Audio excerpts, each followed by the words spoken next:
Imagine feeling like a physical space in your body is suddenly, I don't know, too loose. Like it's just open and completely unsupported. Right, and you go to the doctor absolutely convinced that the tissues have just, lost their elasticity. Yeah, only to find out that structurally, things are actually caving in, like physically crowding that exact same space. It's a complete sensory paradox. I mean, it's something that happens to a surprising number of women entirely undetected. Welcome to the deep dive. Today, we are taking on a mission dedicated to you and your understanding of pelvic health. Yeah, we're tackling a question that is incredibly common, but highly specific, and honestly routinely misunderstood by both patients and doctors. Exactly. And that question is, can vaginal vault changes actually feel like laxity after a hysterectomy? It's such a great topic. And we're pulling from some very heavy-hitting clinical guidelines today to figure this out. We are. We've got data from the British Society of Urogynecology, the Royal College of Obstetricians and Gynecologists, and various specialized pelvic health clinics. And right away, the data from those sources highlights this massive medical paradox we just mentioned. Right, where a woman has a hysterectomy, and maybe a few years down the line, she reports a really distinct bothersome sensation of vaginal looseness. Exactly. But when you look at the mechanics of what's actually happening, in a significant portion of these cases, tissue is dropping down into the vaginal canal. Which, I mean, that goes completely against basic logic. It really does. Because if something is physically falling into a closed canal, how on earth does that make the canal feel wider and more open? Right, you'd think it would feel like a blockage. Exactly, like an obstruction or something. You would absolutely assume it feels tight or obstructed. But the nervous system in the pelvic floor, it just doesn't always translate structural descent the way we expect it to. So it's like a communication error. Sort of, yeah. Yeah. To really get why the brain is misinterpreting these signals, we have to start by separating the physical feeling of laxity from the actual structural condition of prolapse. Okay, let's break that down. Because those words get thrown around interchangeably a lot. Oh, all the time. Yeah. But clinically, they are very different animals. Completely different. So what's the strict definition then? Well, medically speaking, vaginal laxity is an issue with the tissue's composition itself. It's a loss of tightness, tone, and elasticity in the vaginal tissues. So the actual skin or muscle wall. Right, the tissue. When a patient has true laxity, it results in decreased friction or sensation, which is often noticed during intercourse. But like the tissue just doesn't have the same resistance or recoil it used to? Exactly. It's the tissue failing to do its job, whereas pelvic organ prolapse is an architectural problem. So it's structural. Yes, prolapse is structural. It's a condition where the pelvic organs, which could be the bladder, the rectum, or the top of the vagina itself, they physically descend. They drop down. Right, they bulge downwards because the foundational support system holding them up has weakened or just completely failed. Okay, so tissue tone on one hand, structural collapse on the other? Precise. It's kind of like the difference between a stretched out, weathered hammock. Oh, that's a good analogy. Right, like the fabric is loose. Yes. Versus the actual trees holding that hammock, leaning inward and dropping the whole setup to the ground. Yes. And because of that dropped hammock effect, a structural prolapse directly triggers symptoms of laxity. The clinical sources are very clear on this part. Wait, really? So one causes the feeling of the other? Yeah. Even if the primary issue is strictly structural, women will report that the vagina feels wider or looser. That is so confusing for the patient. It is.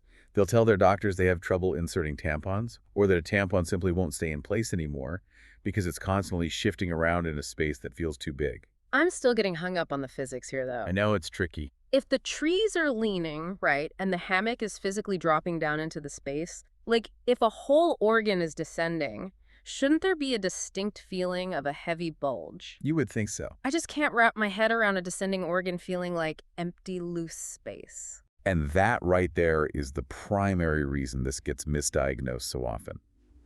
And to be fair, prolapse often does cause a feeling of a physical bulge or heaviness. Okay, so that does happen. It does. But you have to look at the entire pelvic system. Patients with prolapse usually have a very high incidence of underlying vaginal laxity because the foundational pelvic floor muscles have weakened. Oh, I see. If you picture the pelvic floor as a trampoline supporting all your internal organs. Or like a muscular bull holding everything up. Exactly. When the springs of that trampoline weaken, the entire mat sags. The tension is just gone. Yeah, the foundational tension for everything resting on it is gone. So you might have tissue physically dropping down into the space, but the overall loss of support from that weakened trampoline makes the entire pelvic region feel completely unsupported. Wow. The nerves in the vaginal wall are essentially stretch receptors. When the tension is gone, the brain registers that lack of muscular resistance as laxity. Even though the main issue is the stuff falling down. Right. Even though the primary, most urgent event is a structural descent. So the lack of background tension basically masquerades as looseness. That's exactly it. The brain is getting a signal that the floor has dropped out, and it just mistranslates that as, oh, things must be stretched out. Precisely. The brain is entirely misinterpreting the loss of suspension. That actually makes a lot of sense when you put it like that. So now that we know prolapse can hide behind the sensation of just being loose, we need to focus on why this specific phenomenon happens so frequently after hysterectomy. Right, because this surgery fundamentally alters the architecture we're talking about. It's a huge structural change. It is. A hysterectomy removes a major structural keystone from the pelvis. The uterus. Yeah. When the uterus is removed, the surgeon has to close off the top of the vagina. And this newly sutured top is referred to clinically as the vaginal cuff or the vaginal vault. And the sources mention that in the POPQ grid, which is the measurement system specialists use, right? Yes, the pelvic organ prolapse quantification system. Right. So in that system, this specific area at the top is called point C. Exactly. The POPQ system is basically a topographical map doctors use to measure exactly what is dropping and by how much. Got it. Point C is the apex. It's the ceiling. Normally, you have strong, thick ligaments, like the uterosacral ligaments, that act as heavy-duty suspension cables holding the uterus up. But when the uterus is removed, the dynamics of those cables change completely. Right, because the thing they were anchoring is gone. So what happens to the vault to point C without the uterus there? Well, that's the vulnerable spot. During the surgery, the surgeon reattaches those supporting ligaments to the new vaginal vault to keep it suspended. Okay, so they do try to anchor it. They do. Right. But if those structures aren't anchored perfectly, or more commonly, if those ligaments naturally degrade and weaken over time, the vault loses its suspension. It just lets go. Yeah, it's no longer anchored. It becomes almost free-floating at the top, relying entirely on the scar tissue from the surgical repair and whatever strength is left in those remaining ligaments. And according to the clinical data, that repair isn't always enough long-term. No, it's not. Because it says up to 1 in 10 women who have had a hysterectomy will develop what's called a vault prolapse. This is a really high number when you think about how many hysterectomies are performed. It really is. The cuff basically pushes down into the lower vagina. The sources refer to it specifically as an apical compartment prolapse. Right, the apex, the very top. So essentially, going back to our analogies, the ceiling of the vagina is caving in because the main load-bearing beams holding it up were removed along with the uterus. So that is the exact anatomy of an apical compartment prolapse. The ceiling caves in. Man, that's a vivid image. It is. And bringing it back to your earlier point about the sensory paradox, when that ceiling drops, it creates a dragging, heavy downward pull on all the surrounding tissues. And there go the stretch receptors again. Yes, the stretch receptors fire. The brain receives these nerve signals of dragging and loss of suspension, and again, it misinterprets them. So the patient walks into the clinic saying, I feel loose. Exactly. Not realizing her structural ceiling is actually falling. It's wild that the brain's translation system for the pelvis is so confusing. It really is. But the hysterectomy is only half the story here. Right, because yes, the surgery removes the structural anchor, but the sources point out that we cannot ignore the timing of when this usually happens. The timing is crucial. Because a huge percentage of women experiencing this post-hysterectomy vault drop are simultaneously going through menopause. Which introduces a massive compounding factor. Right. I mean, the hysterectomy is a structural change, but menopause is a systemic chemical shift. It's a whole body thing. Yeah. And it launches what is essentially a chemical attack on these exact tissues. All because of the estrogen drop. Exactly. Estrogen is essentially the lifeblood of the urogenital tract. It keeps the tissues thick, hydrated, and elastic. So when it drops... When estrogen levels plummet during menopause, the vaginal environment changes drastically. The mucosa, which is the surface lining, it becomes incredibly thin and fragile. But the real issue for structural support happens deeper down, right? On a microscopic level within the connective tissue. Yes. Because the sources get really specific here about the cellular breakdown, which is just fascinating. It's all about the fibroblasts, right? That's right. Fibroblasts are the predominant cells in your connective tissue. Okay. Think of them as tiny microscopic factories that constantly produce new collagen to keep your tissues strong and firm. Right. Collagen is what keeps everything plump and tight. Exactly. But they require estrogen to function. Without estrogen, these active collagen-producing fibroblasts basically shut their doors. They just stop. They go totally dormant. They turn into inactive cells called fibrocytes. So the body's natural collagen factory just halts production A completely. complete shutdown. Yeah. And it actually gets worse for the existing tissue that's already there. Oh, no. How? Well, because there's no new collagen being produced, the older collagen fibers begin to undergo a process called hyalinization. Hyalinization, what does that actually mean? It means they fuse together into a stiff, almost glassy state. Oh, wow.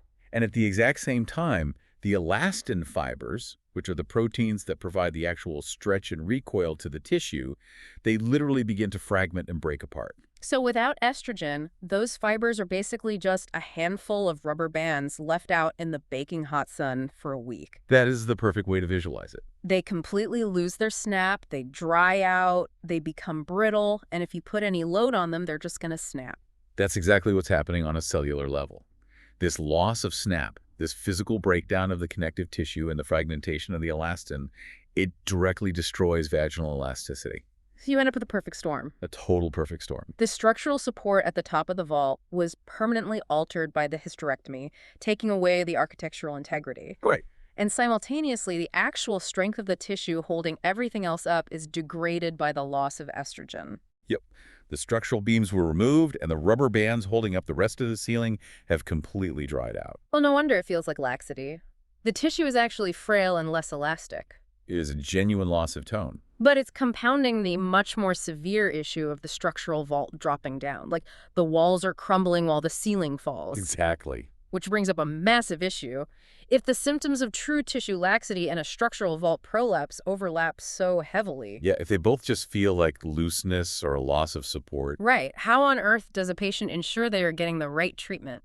It is a critical question, because treating the wrong condition here leads to incredibly poor, frustrating outcomes for the patient. I mean, the clinical guidelines point out a diagnostic trap here that is honestly kind of terrifying. It really is. If a woman has a structural vault prolapse, like if the ceiling is physically caving in, but her doctor only diagnoses her with and treats her for surface-level tissue laxity, she's not going to get better. It's just treating the symptom, not the cause? Exactly. If a doctor says, oh, it's just menopausal changes, go home and do some Kegel exercises, or if they prescribe superficial laser treatments to try and tighten up the collagen. Which are popular right now. Very popular. But the physical descent of those organs is not going to be fixed by that. Because you can't fix a collapsed ceiling by just repainting the walls. That's spot on. It doesn't matter how toned the pelvic floor muscles get if the main ligaments at point C have failed. Precisely. Severe vault prolapse might require a major surgical intervention. Like what kind of surgery? We're talking about procedures like a sacrocolpopexy. A sacrocolpopexy, okay. Yeah, where the surgeon physically lifts the vaginal vault back up and attaches it to the inside of the sacrum, which is the backbone, using a permanent mesh to restore that suspension. That is a significant structural repair. Very significant. You simply cannot Kegel your way out of a dropped vault. Which makes accurate diagnosis absolutely crucial. But as we were reading through the clinical literature, there was a revelation about how these exams are done that literally made me stop in my tracks. Oh, I know exactly what you're going to say. It explains why so many women are misdiagnosed. The speculum issue. Yes. Let's talk about this. Because during a standard pelvic exam, the doctor will typically use a full metal or plastic speculum to look inside the vaginal canal. Right, that's standard procedure. But inserting this standard tool actually pushes the bulging prolapse back up into its normal place. It completely hides the condition. That is crazy to think about. It is. The full speculum expands the vaginal walls outward and literally props the fallen vault back up to where it's supposed to be. So it looks totally normal. Exactly. Yeah. If the physician is just doing a routine exam and isn't specifically looking for prolapse, they will look inside, see the vault propped up by the instrument, and assume everything is structurally sound. I'm still trying to process this. The very tool designed to look inside the body and find problems is acting like a giant shoehorn, A giant shoehorn. Yes. actively pushing the actual problem out of sight. A woman could be suffering for years, complaining of looseness or dragging, and a routine exam just pushes the evidence away. It is a massive mechanical flaw in how routine examinations are conducted. So if you're listening to this and you're experiencing these symptoms, Yeah. like maybe you've had a hysterectomy and things just feel unsupported or loose or heavy, how do you advocate for yourself? It's so important to know what to ask for. Especially knowing that the standard exam might literally hide your condition from the doctor sitting right in front of you. Well, the first step is knowing that this shoehorn effect exists so you can explicitly change the parameters of the exam. Okay. Proper structural evaluation for a prolapse requires the doctor to use only half of a speculum. Wait, half a speculum? Yes. How does that even work? By using only the bottom half or the top half, the doctor can retract one wall at a time. Oh, I see. This allows them to actually observe the opposite walls and the vault at the top under natural pressure, rather than propping the entire canal open at once. That makes so much sense mechanically. But what does the listener actually say in that exam room to make sure that happens? Right. You want to be clear without, telling them how to do their job. Exactly. How do you prompt the doctor without sounding like you're stepping on their toes? You focus on the specific nature of your symptoms, particularly how they change with movement. Okay, movement. Gravity is the key differentiator here. Simple tissue laxity feels pretty much the same whether you are lying down or standing up. Right, because the tissue is just weak everywhere. But a structural prolapse is heavily affected by gravity. Because it's falling. Yes, if you feel pressure, a bulge, or a sense of looseness that is noticeably worse when you are standing up, or maybe at the end of a long day of being on your feet, You have to mention that. you have to explicitly describe those dynamic symptoms. You can't just say, I feel loose. No, definitely not. You need to tell your doctor, my symptoms are significantly worse when I stand or when I bear down. And you should explicitly ask for a dynamic prolapse assessment. A dynamic prolapse assessment, not just a standard visual check. Yes, because a dynamic assessment means the doctor is checking how the tissues behave under load. Meaning with gravity or pressure. Right. Sometimes this means the doctor will ask you to cough or bear down intensely during the exam to see if the vault descends. Oh, so they actively try to recreate the pressure. Exactly. In some specialized pelvic health clinics, Yeah. they will even examine you while you are standing up. Wow, really? Yeah, to see exactly what gravity is doing to point C. Which is exactly what you need to see if the ceiling is caving in. You have to remove the shoehorn and add gravity to see the true picture. That is just brilliant. So bringing this all together, what does this actually mean for you, the listener? Let's quickly retrace the journey we just took through the pelvic floor. Good idea. The biggest takeaway is that a feeling of vaginal looseness after a hysterectomy is not always just stretched out aging tissue. Right. Up to 10% of the time, it is the vaginal vault itself, that newly created ceiling dropping down because the suspension cables were removed. And when you combine that structural architectural drop with the chemical reality of menopausal collagen loss. Or the fibroblast shutdown. Yes, and the elastin fragments, like those dried out rubber bands we talked about. Yeah. That physical change creates a profound, incredibly confusing sensation of laxity.